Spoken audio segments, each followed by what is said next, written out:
aula passada nós falamos sobre a introdução à Revolução Francesa, os antecedentes. Agora nós vamos falar da própria Revolução Francesa. Vamos lembrar que a Revolução Francesa ela é dividida em 3 partes, né?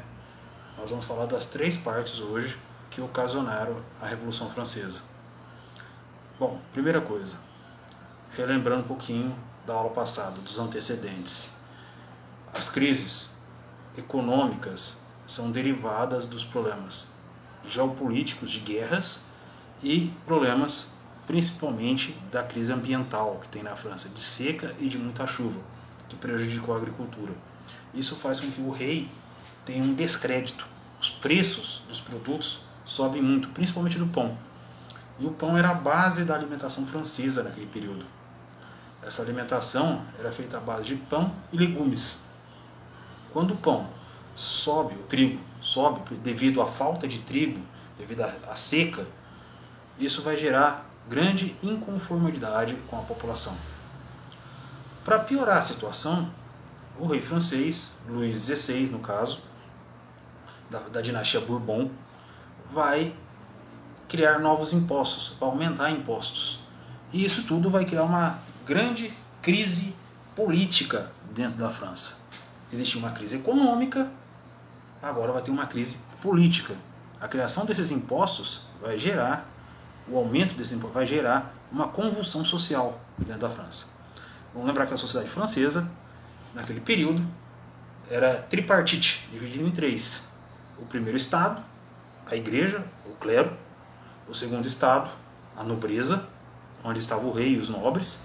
E o terceiro estado, onde estavam os camponeses, os operários e a burguesia. Os 2 primeiros estados, o clero e a nobreza, não pagavam impostos, eram isentos de impostos. Já o terceiro estado, onde estava a burguesia, pagavam grande quantidade de impostos. Então a burguesia vai se revoltar contra o rei. Vai se revoltar e conseguir levar com ele a classe camponesa e a classe operária junto nessa revolta. Essa revolta contra o rei vai obrigar o rei a convocar os Estados Gerais, né? A criação dos Estados Gerais. O que são os Estados Gerais? Era uma assembleia que era convocada a cada 150, 200 anos dentro da França para resolver problemas muito importantes. Os Estados Gerais. Os Estados Gerais era uma assembleia convocada pelo rei Luís XVI para resolver um conflito que existia na sociedade francesa. Esse conflito estava relacionado à cobrança de impostos, aos aumentos dos impostos. A burguesia, pertencente ao terceiro estado, questionava esse aumento dos impostos, já que eles alegavam que a vida faustosa, de riqueza da nobreza dentro do Palácio de Versalhes era muito custosa e que eles não era possível pagar por todos essa gastança de dinheiro, né? É um discurso que era feito naquele período. Bom, discurso até hoje, né? Quando fala de cobrança de impostos, em geral, a classe burguesa se movimenta contra. Naquele tempo também não era diferente. Então o rei Luís XVI acaba convocando a Assembleia. A Assembleia tinha um funcionamento por voto por estados, ou seja, ela representava a sociedade francesa. Como assim? O primeiro estado, composto pelo clero, tinha seus deputados. O segundo estado, composto pela nobreza, tinha seus deputados. O terceiro estado, composto pelos camponeses, burguesia e operários, tinha seus deputados. A maior parte dos deputados eram do terceiro estado, que é onde tinha a maior parte da população. O primeiro e o segundo estado tinham menos deputados. Mas só que o voto não era por cabeça de deputado, mas sim por estados. Então a burguesia sempre perdia na votação. Então a burguesia vai se retirar do terceiro estado, né? Ela se retira do terceiro estado e vai criar a Assembleia. Na Assembleia vai haver votações contra o rei. O rei vai dissolver a Assembleia com a ajuda militar. Quando o rei dissolve a Assembleia, invade a Assembleia com os militares, a burguesia sai para a rua de Paris. E, junto com ela, a população vai aderir à burguesia. A população de Paris adere à burguesia. E aí é que vai ter a tomada da Bastilha. Nesse dia vai ocorrer a tomada da Bastilha. Com o fechamento da Assembleia, a burguesia sai para a rua para protestar, a população adere aos protestos e toma a Bastilha. A Bastilha era um castelo, uma prisão, onde o rei prendia seus inimigos políticos. Então, é tomada a Bastilha. A população toma a Bastilha e solta, liberta os prisioneiros políticos e também prisioneiros comuns, bandidos comuns. A Bastilha não era só uma cadeia, ela também era um depósito de munições do exército francês. Então a população vai ter acesso a armas e a munições. E aí é que começa a Revolução Francesa, com a tomada da Bastilha.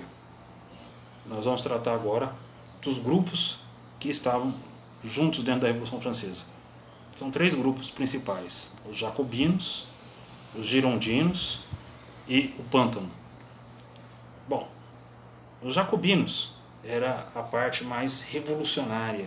Eu queria a tomada da revolução pela força, queria mudanças radicais, mudanças nas estruturas, na forma política, econômica, queria o fim da monarquia, queria a criação de uma república, queria o fim da sociedade estamental, a separação entre Estado e Igreja, né?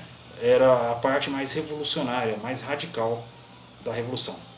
Os girondinos era representado pela alta burguesia. Para os girondinos, o rei podia ser mantido. Eles queriam transformar a França numa Inglaterra, numa monarquia constitucional, né? Então eles queriam transformar a França numa monarquia constitucional.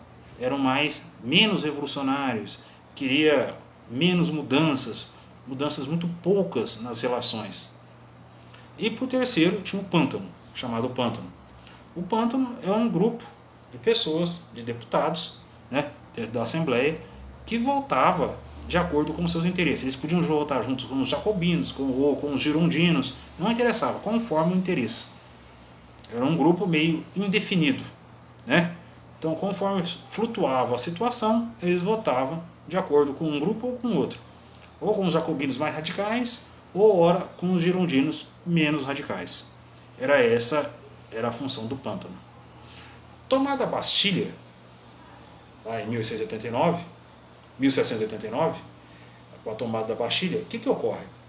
Ocorre que vai criar uma nova Constituição. Essa nova Constituição vai formar uma monarquia parlamentar. Ou seja, nesse período, quem está no controle é os girondinos. Eles vão criar uma monarquia parlamentar. Então essa monarquia parlamentar vai obrigar o rei a aceitar o controle do parlamento sobre o país, da Assembleia. Não seria o rei que governaria, seria a Assembleia. Só que o rei Luís XVI finge que aceita, mas por trás ele vai tramar a invasão do país por potências estrangeiras, principalmente da Áustria e da Prússia, que vão invadir a França para derrotar os revolucionários e instaurar o absolutismo, a monarquia absolutista. Agora nós vamos tratar do período jacobino. Quando as potências estrangeiras invadem a França, a Áustria e a Prússia, é formado um exército nacional para combater esse exército estrangeiro, esses 2 exércitos estrangeiros. E na liderança desses exércitos francês estão os jacobinos, liderado por Robespierre. Então, nesse período da guerra contra as potências estrangeiras, vai ser instaurado no período chamado período do terror, onde aparece a convenção. A convenção ela vem substituindo a Assembleia, né? Ela é feita para um período de exceção. E dentro da convenção, Robespierre vai se sobressair e ele vai perseguir várias pessoas acusadas de traição. O país está sendo invadido, há uma guerra contra esses invasores, vai criar um pânico dentro da França e ele vai começar a perseguir. É nesse período que o rei Luís XVI e sua família será executada. Ele e sua esposa será guilhotinado lá em 1792. Ele será preso, acusado de traição e será executado. O período do terror é o período que os jacobinos estão no poder. Mas eles não vão só perseguir e executar o rei. É lógico, eles vão matar mais de 20 mil pessoas nesse período. Em prisões, mortes. Mas eles vão criar toda uma nova estrutura, um novo calendário para a França. Eles vão separar o Estado da Igreja. Eles vão criar o voto popular, ou seja, a população votava diretamente nas leis, participava diretamente nas leis.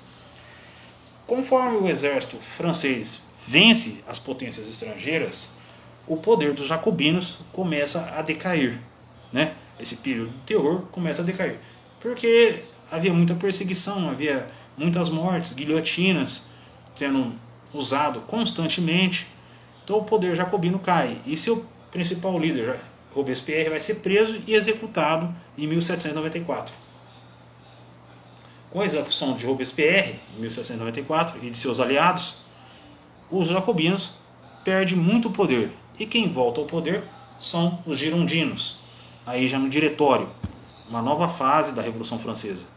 Só que o diretório vai ser extremamente complexo, difícil, porque os girondinos era a elite no poder, eram os ricos, os poderosos, e a França vivia uma crise econômica muito forte. E para piorar, durante o governo do diretório, houve várias denúncias de corrupção, de fraudes. Tudo isso vai enfraquecer o governo do diretório.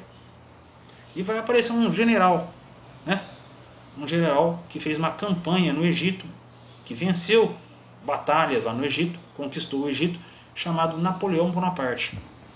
Napoleão Bonaparte, ele vai destituir o diretório no ano de 1799 e criar o consulado. Então o diretório dá o golpe, chamado golpe de 18 Brumário, derruba o diretório e cria o consulado. E aí é colocado fim na Revolução Francesa. E começa a Era Napoleônica, que vai ser o nosso próximo estudo.